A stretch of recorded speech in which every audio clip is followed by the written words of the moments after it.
छोट्याशा बाळासोबत हिरा राहायची.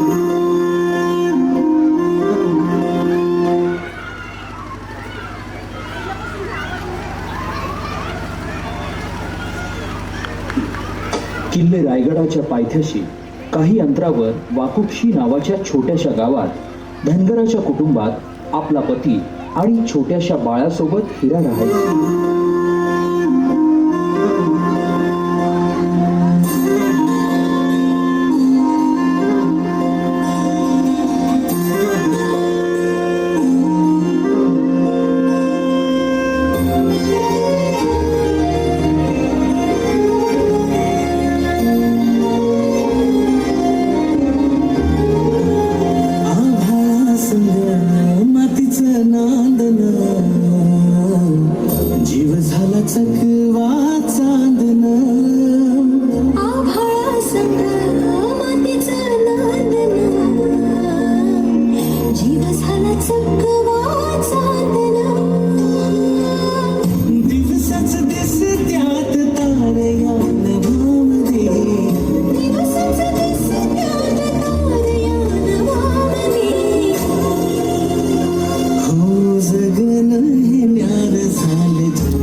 एके दिवशी हिरानं गोठ्यातून जनावरांचं दूध काढलं आणि आपल्या तान्ह्या बाळाला खेळवून पुन्हा त्याला घरी सोडून ती रायगडावर निघाली.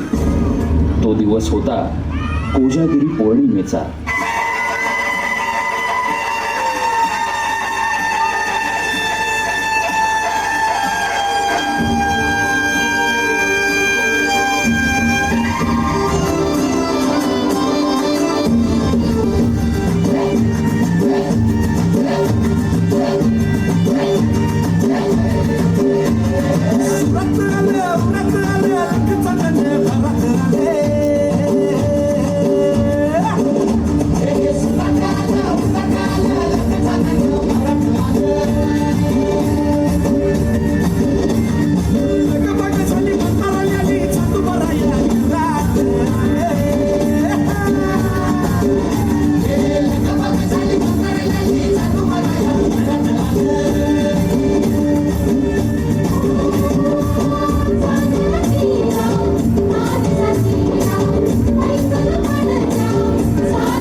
बघता बघता संध्याकाळ झाली आणि गडाचे दरवाजे बंद झाले.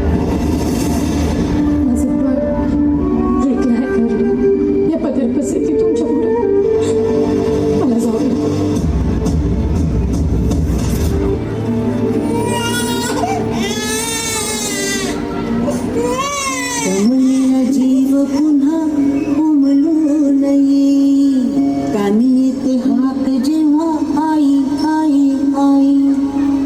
दमलेला जीव पुन्हा उमलू नये कानी येते हाक जेव्हा आई आई आई आई आई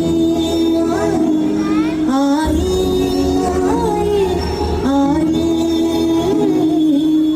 कुठून तरी रस्ता असेल ना, एवढा मोठा गड. तसा जो पश्चिमेचा कडा आहे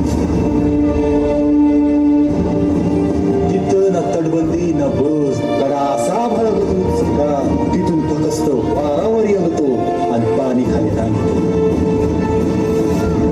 माझं बाळ आई भावाने राहील पाठीशी उभी. आई भवानीला समधीकडे पोचता येत नाही म्हणून तर तिनं आई बनवली. पोटासाठी घरी रोज हिंडते पाऊल कान घेते क्षण क्षण पिलांची चाहूल.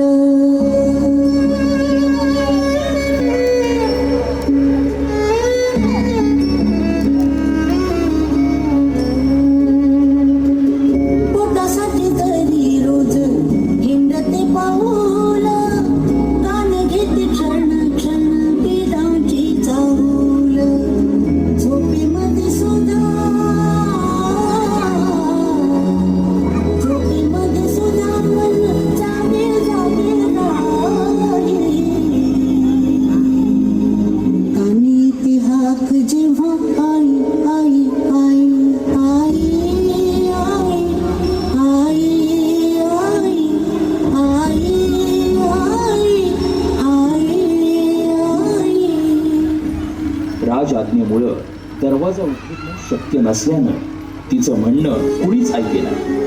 आता हिराच्या डोळ्यासमोर येत होतं ते म्हणजे तिचं घरी एकटं असलेलं तान्हं बाळ.